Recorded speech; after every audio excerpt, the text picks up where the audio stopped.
എല്ലാ വിദ്യാർത്ഥികൾക്കും പുതിയൊരു വീഡിയോയിലേക്ക് സ്വാഗതം. ഈ വർഷത്തെ കണ്ണൂർ യൂണിവേഴ്സിറ്റി ഡിഗ്രി കോഴ്സുകളിലേക്കുള്ള പ്രവേശനത്തിനായിട്ട് ഇതുവരെ അപേക്ഷ സമർപ്പിക്കാൻ സാധിക്കാതിരുന്ന വിദ്യാർത്ഥികൾക്കും അതുപോലെ തന്നെ SSC ST PWBD കാറ്റഗറിയിലുള്ള വിദ്യാർത്ഥികൾക്കും സ്പെഷ്യൽ അലോട്ട്മെൻറ്റിനായിട്ടുള്ള രജിസ്ട്രേഷൻ ചെയ്യുന്നതിനായിട്ട് അവസരം. വിദ്യാർത്ഥികൾക്ക് ഈ ഒരു admission.kannur.university.ac.in/UGADM 2024/index.php എന്നുള്ള ഈ ഒരു URL വഴിയാണ് നിങ്ങൾക്ക് ഈ ഒരു പേജിലേക്ക് പ്രവേശിക്കാനായിട്ട് സാധിക്കുക.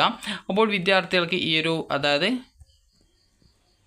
അപേക്ഷ സമർപ്പിക്കുന്നതിനായിട്ടാണ് നിങ്ങൾക്ക് നിലവിൽ ഇപ്പോൾ അവസരം നൽകിയിട്ടുള്ളത്. അപ്പോൾ വിദ്യാർത്ഥികൾക്ക് ഇവിടെ പ്രത്യേകം നൽകിയിട്ടുണ്ട്, അഫിലിയേറ്റഡ് കോളേജിലെ ബിരുദ പ്രോഗ്രാമുകളിലേക്കുള്ള പ്രവേശനത്തിനായിട്ട് SSC ST PWBD സ്പെഷ്യൽ അലോട്ട്മെൻറ്റിൽ അഫിലിയേറ്റഡ് കോളേജുകളിലെ ബിരുദ പ്രോഗ്രാംസിലേക്ക് SC ST PWBD വിഭാഗക്കാർക്ക് മാത്രമായി സ്പെഷ്യൽ അലോട്ട്മെൻറ്റിനായിട്ടുള്ള രജിസ്ട്രേഷൻ 15/7/2024 നടത്തുന്നതാണ്.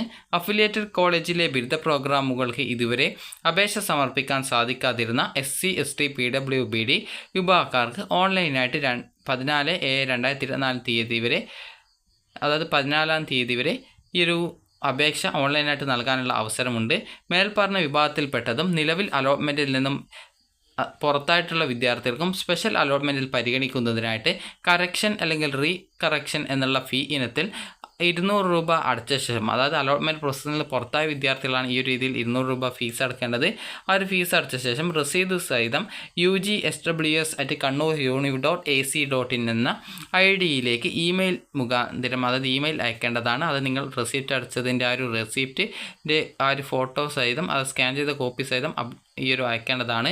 കറക്ഷൻ ഓർ റീകൺസിഡറേഷൻ എന്ന ഇനത്തിൽ ഫീസ് മുൻപ് അടച്ച വിദ്യാർത്ഥികൾ രണ്ടാമതും ഫീസ് അടക്കേണ്ടതില്ല. ആദ്യം അടച്ച കറക്ഷൻ ഫീസിൻ്റെ റെസിപ്റ്റ് ഇമെയിൽ ചെയ്യേണ്ടതാണ്. അതുപോലെ തന്നെ ആദ്യം നിങ്ങൾ അടച്ചിട്ടുണ്ടാകും, അതാണ് നിങ്ങൾ വീണ്ടും ഇമെയിൽ ചെയ്യേണ്ടത്. അതിനുശേഷം സ്പെഷ്യൽ അലോട്ട്മെൻറ്റിൽ ആദ്യമായിട്ട് അലോട്ട്മെൻറ്റ് ലഭിച്ചവർ തങ്ങളുടെ പ്രൊഫൈൽ ലോഗിൻ ചെയ്ത് SBI ePay വഴിയാണ് അഡ്മിഷൻ ഫീസ് വിദ്യാർത്ഥികൾ നിർബന്ധമായിട്ടും നൽകേണ്ടത്. അത് ഈ മറ്റ് രീതികളിൽ ഫീസ് അടച്ചാൽ ഒരു കാരണവശാലും പരിഗണിക്കുന്നതായിരിക്കില്ല. ഫീസ് അടക്കാതെ അവർക്ക് ലഭിച്ച അലോട്ട്മെൻറ്റ് നഷ്ടമാകുന്നതായിരിക്കും. ഇത്തരത്തിൽ അലോട്ട്മെൻറ്റ് ലഭിച്ച വിദ്യാർത്ഥികൾ പ്രവേശനത്തിനായിട്ട് 17/7/2024 കോളേജിൽ ഹാജരാവേണ്ടതാണ് എന്നുള്ളതാണ് പറഞ്ഞിട്ടുള്ളത്.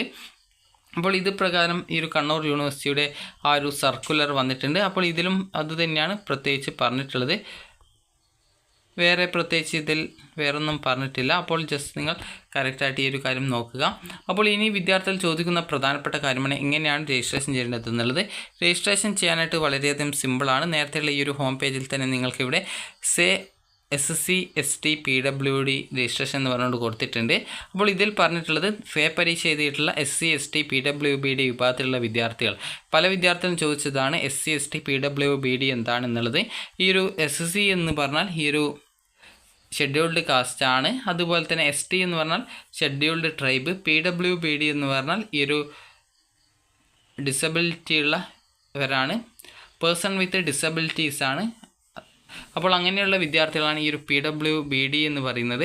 അപ്പോൾ അംഗവൈകല്യമുള്ളവർക്കാണ് ഈ ഒരു PWBD എന്ന് പറയുന്നത്. അപ്പോൾ നിങ്ങൾക്ക് ഈ ഒരു ലിങ്കിൽ ക്ലിക്ക് ചെയ്ത് ഈ ഒരു പറഞ്ഞിട്ടുള്ള ഡീറ്റെയിൽസൊക്കെ കൊടുക്കുന്ന സമയത്ത് നിങ്ങൾ PWD ആയാലും അതുപോലെ തന്നെ ഇവിടെ ജനറൽ ഓർ SCBC എന്ന് പറഞ്ഞുകൊണ്ട് കൊടുത്തിട്ടുണ്ട്.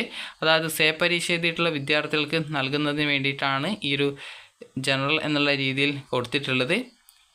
അതുപോലെ തന്നെ SSC ആണെങ്കിൽ ആ ഒരു SC ST എന്നുള്ളതാണ് സെലക്ട് ചെയ്യേണ്ടത്. നിങ്ങൾ ഏതാണ് അത് കറക്റ്റായിട്ടാണ് നിങ്ങൾ സെലക്ട് ചെയ്ത് കൊടുക്കേണ്ടത്. അപ്പോൾ ജസ്റ്റ് ഇവിടെ അതുപോലെ SC ST എന്നിങ്ങനെയൊക്കെ കൊടുത്തിട്ടുണ്ട്. അപ്പോൾ എന്ന് പറഞ്ഞിട്ടുള്ളത് പരീക്ഷ എഴുതിയിട്ട് ഇതുവരെ രജിസ്ട്രേഷൻ ചെയ്യാൻ പറ്റാതിരുന്ന വിദ്യാർത്ഥികൾക്കാണ്. അപ്പോൾ ജനറൽ ഓർ SCBC അതുപോലെ SC ST PWBD person with bench mark disabilities എന്നാണ് PWBDൻ്റെ പൂർണ്ണ രൂപം. അപ്പോൾ ജനറലിനാണെങ്കിൽ 600 രൂപ, അതുപോലെ തന്നെ SC ST ആണെങ്കിൽ 300 രൂപ, PWBD ആണെങ്കിലും 300 രൂപയാണ് ഫീസ് വരുന്നത്. അപ്പോൾ നിങ്ങൾ ഈ ഒരു അപേക്ഷ സ്വന്തമായിട്ട് നൽകാനായിട്ട് അറിയില്ല എന്നുണ്ടെങ്കിൽ തൊട്ടടുത്തുള്ള അക്ഷയ വഴിയോ അല്ലെങ്കിൽ ഇൻ്റർനെറ്റ് കഫേകൾ വഴിയോ ഈ വിദ്യാർത്ഥികൾ അപേക്ഷ സമർപ്പിക്കാനായിട്ട് ശ്രദ്ധിക്കുക. അപ്പോൾ വിദ്യാർത്ഥികൾക്ക് ഈ ഒരു വീഡിയോ ഉപകാരപ്രദമായിട്ടുണ്ടെന്ന് കരുതുന്നു. അപ്പോൾ 15-ാം തീയതിയാണ് വിദ്യാർത്ഥികളുടെ അലോട്ട്മെൻറ്റ് പ്രസിദ്ധീകരിക്കുക. അതിനുശേഷം 17-ാം തീയതിക്കകം വിദ്യാർത്ഥികൾ അലോട്ട്മെൻറ്റ് ലഭിച്ചിട്ടുള്ള കോളേജുകൾ ജോയിൻ ചെയ്യേണ്ടതാണ്. ഇതുവരെ അലോട്ട്മെൻറ്റിന് അപേക്ഷ സമർപ്പിക്കാൻ പറ്റാതിരുന്ന പരീക്ഷ എഴുതിയുള്ള വിദ്യാർത്ഥികൾക്കും SC ST PWBD വിഭാഗത്തിലുള്ള വിദ്യാർത്ഥികൾക്കും ഈ ഒരു രജിസ്ട്രേഷൻ ചെയ്യാവുന്നതാണ്. അപ്പോൾ വിദ്യാർത്ഥികൾക്ക് ഈ ഒരു വീഡിയോ ഉപകാരപ്രദമായിട്ടുണ്ടെങ്കിൽ ലൈക്ക് ചെയ്യുക, ഷെയർ ചെയ്യുക. Thank you for watching.